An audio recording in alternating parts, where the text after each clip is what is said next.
Hey, it's Mark from Blue Steel Security Services here in Phoenix, Arizona. And today we are going to talk about active shooters. So in the last month or two, we've had a couple of very high-profile active shooting incidents. The first being in Uvalde, Texas, and we all know the results of that one. The death toll is too horrible to even talk about. It's just an absolute tragedy. And we had a law enforcement response that took 70, 80 some odd minutes before law enforcement actually entered and engaged the shooter and neutralized him. There was another one shortly after that that got very, very little media, and I believe it was in Texas at a graduation party where a guy started to shoot up the graduation party with an AR platform rifle, and a female concealed carry holder pulled her pistol and neutralized the threat. Very little details on that when I saw it in the news, and then it went away from the news. And then most recently we had the one in Indiana just a couple days ago or a week ago, where a very disturbed young man entered a mall with 2 AR rifles and a handgun and 100 rounds of ammo and started indiscriminately shooting people. He did kill 2, unfortunately, wounded several others, but was immediately engaged by a civilian CCW holder. And that man was 22-year-old Eli Dickens. Mr. Dicken, I'm sorry, it was Eli Dicken, not Dickens. Mr. Dicken was in the mall with his girlfriend, hanging out in the food court, doing whatever it is they were doing when the shooting started.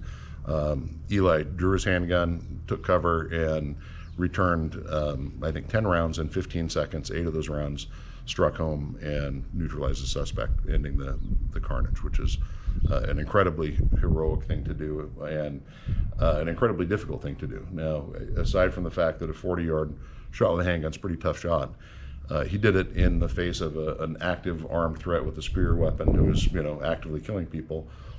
Chaos in the mall, I can imagine, innocent bystanders. You got to worry about where all those rounds are going.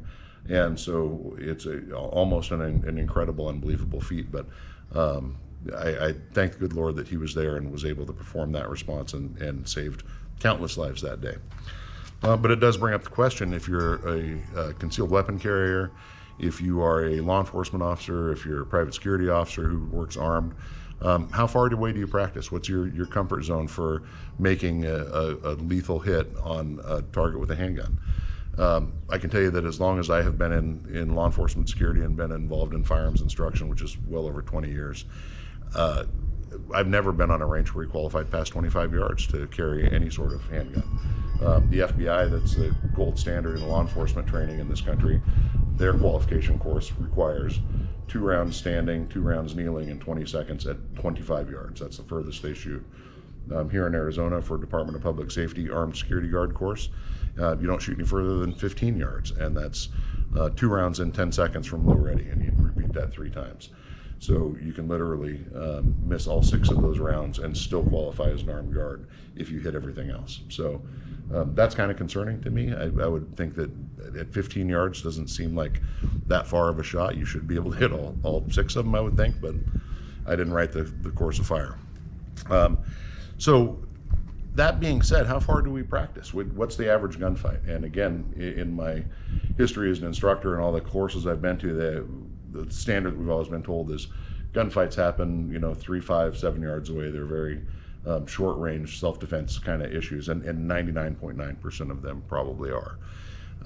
But I look at it like an active shooter event, or even if you're a CCW holder or civilian, a self-defense shooting is probably going to be an anomaly. You realistically, most of us will live our entire lives and never be placed in that situation.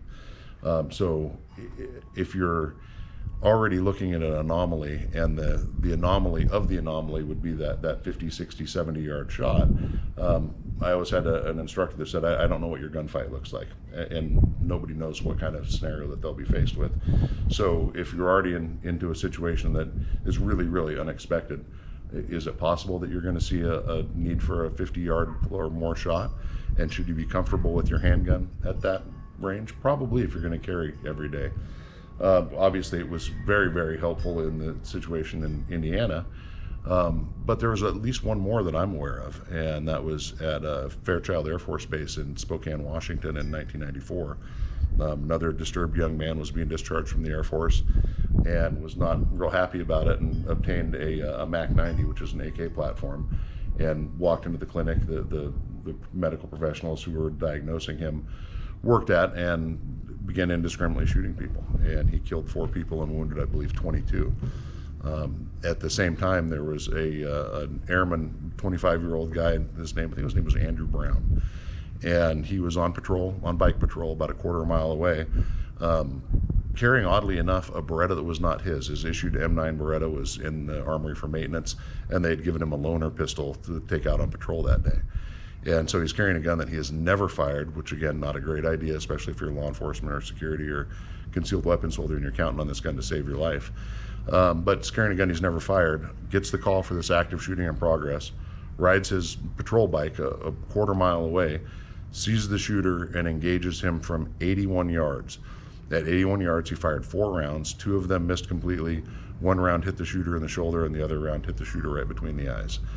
Ended the threat immediately. So again, we have a scenario where you're looking at an 81-yard shot with a handgun to solve a deadly threat, somebody who's actively killing people. And it makes us kind of rethink our training and makes us rethink what we're doing every day when we go to the range and the distances that we should realistically at least occasionally shoot and see where we're at. So I thought it was kind of interesting after the Eli Dicken shooting.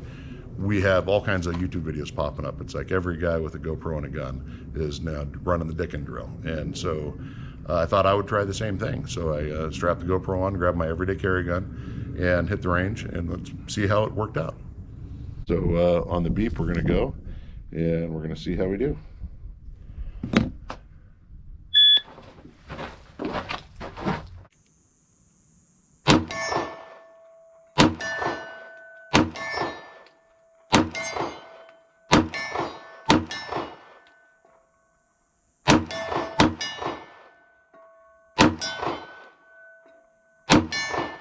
So there are 10 rounds on target, all 10 hit steel, 1802. Okay, so we're back from the range. Wow, that's a very difficult drill, and I can only imagine the level of intensity got ratcheted up significantly when you add in civilians and an armed threat shooting back. So I ran the drill over a 2-hour period repeatedly, probably shot it 20-25 times with 3 different firearms. And 2 of them were everyday carry guns that I carry very frequently, one of them being a 3rd generation Smith & Wesson 3913, which is a 8+1 compact 9mm. The second one was the one you saw in the video, the Glock 48 with Trijicon RMR. And then the third one was a full-size FNX 45 tactical with Trijicon RMR, and that's a duty gun sometimes when I'm in uniform, and it's quite often the when something goes bump in the night gun for me. It's a gun I'm very familiar with. I shoot quite frequently, and so I want to see how I do on that with that gun. So the results of that drill, the one string that you saw on video was I think 10 out of 10 hits on steel in 18.2 seconds, or 18.02. The best I did was that 10 for 10, 1802. I did have a couple of strings that were 7 hits on steel. One of them was 7 hits in 13 seconds. And I had a couple of strings that were, 4 or 5 hits, 3 hits, and all of them in that 13 to 15 second time frame. But the first time I shot it cold as soon as I got to the range with my carry gun, which was at the time the 3913 Smith with duty ammo, just as if I was Eli Dicken standing in the mall with whatever I had on my hip. And I drew and fired and did get all 9 rounds off in the 15 seconds, but I only got 4 on target. So I was half as good as Eli was that day. I'm glad that Eli was there and was able to solve the problem. But again, think about where you're shooting, where you're training, what you're doing. 40 yards is a long shot with a handgun. 40 yards with a person who's shooting back at you in the middle of a crowded food court, it seems almost impossible. And thank God Mr. Dicken was able to do that in the time frame that he did, and save a bunch of people. So until then, stay safe, shoot straight, and remember, possession is not competence. If you own a firearm, if you carry a firearm, if you are thinking about it, get some training and then practice, practice, practice. You will never be good enough in the day that the balloon goes up and you're in an actual gunfight. So wishing you all the best, and be safe. And if you like this, hit the like button and look for more content.